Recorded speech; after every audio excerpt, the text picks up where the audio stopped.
नमस्कार। मैं देवेंद्र सिंह बिष्ट स्वागत करता हूं आप सभी का आपके अपने YouTube चैनल पर। आज शिक्षा निदेशालय दिल्ली के द्वारा कक्षा 10वीं के लिए हिंदी विषय में कार्यपत्रक 4 भेजा गया है, जिसमें एक गद्यांश दिया गया है और उससे संबंधित कुछ प्रश्न दिए गए हैं जिनके उत्तर आपको करने हैं। तो आइए शुरुआत करते हैं गद्यांश से।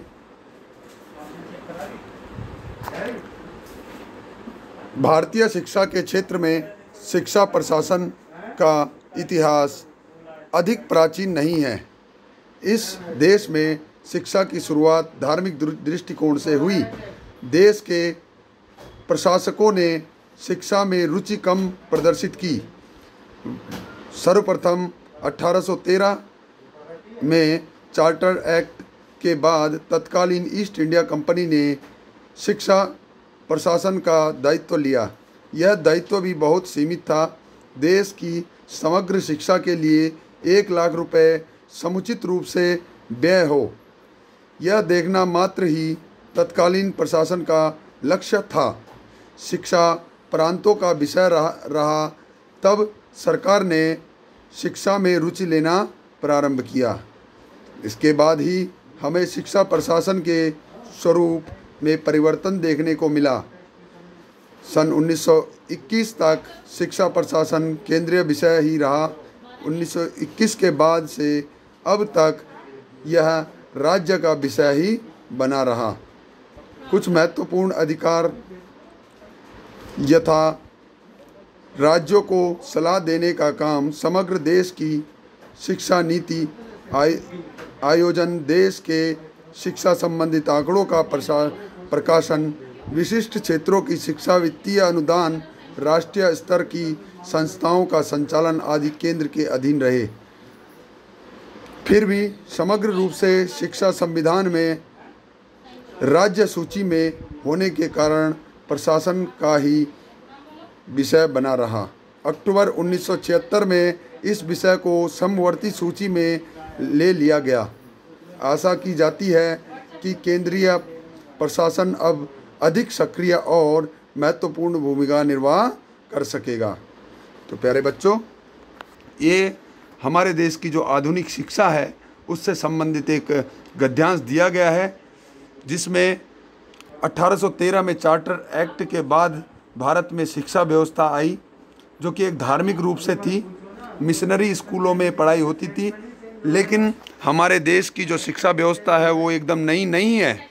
हमारे यहाँ गुरुकुल व्यवस्था पहले से ही मौजूद थी। गुरुकुलों में आचार्यों के द्वारा शिक्षा दी जाती थी, बच्चे पढ़ते थे। लेकिन जब चार्टर एक्ट आया 1813 में, तब से विद्यालयों का निर्माण होने लगा। लेकिन उस समय भी यह क्या था, केवल 1 लाख रुपए खर्च करने थे सालाना। तो इसी आधार पर शिक्षा व्यवस्था रही, बहुत ही लचर व्यवस्था थी। 1921 में शिक्षा प्रशासन केंद्रीय विषय रहा।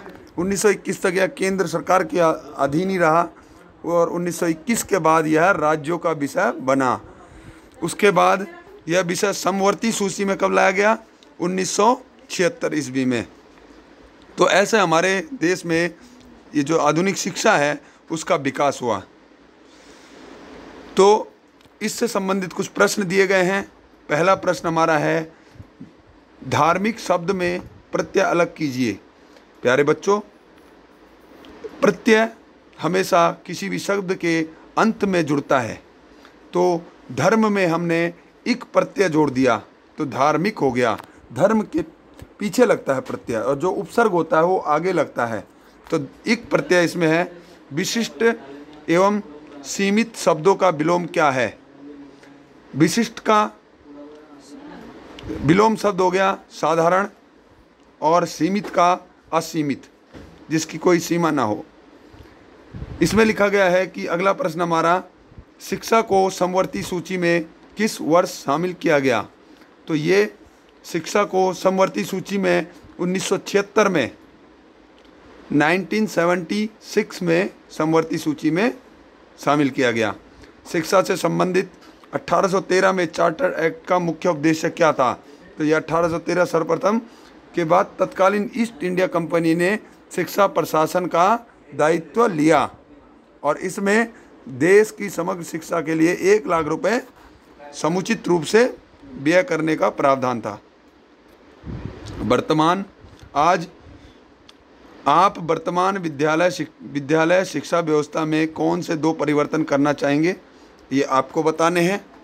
ये बच्चों के लिए है, आप अपने हिसाब से कोई भी 2 परिवर्तन यहाँ पर लिख सकते हैं और इसका उत्तर दे सकते हैं जो आपको लगता है कि हाँ ये चीज़ बदलाव होना चाहिए हमारी शिक्षा व्यवस्था में, हमारे विद्यालयों में, वो आप लिखिए।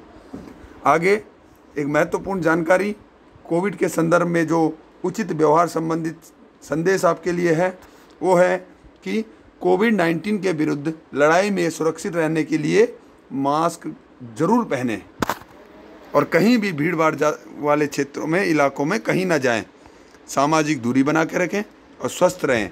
तो प्यारे बच्चों, ये था हमारा आज का कार्यपत्रक 4 12/7/2021 का।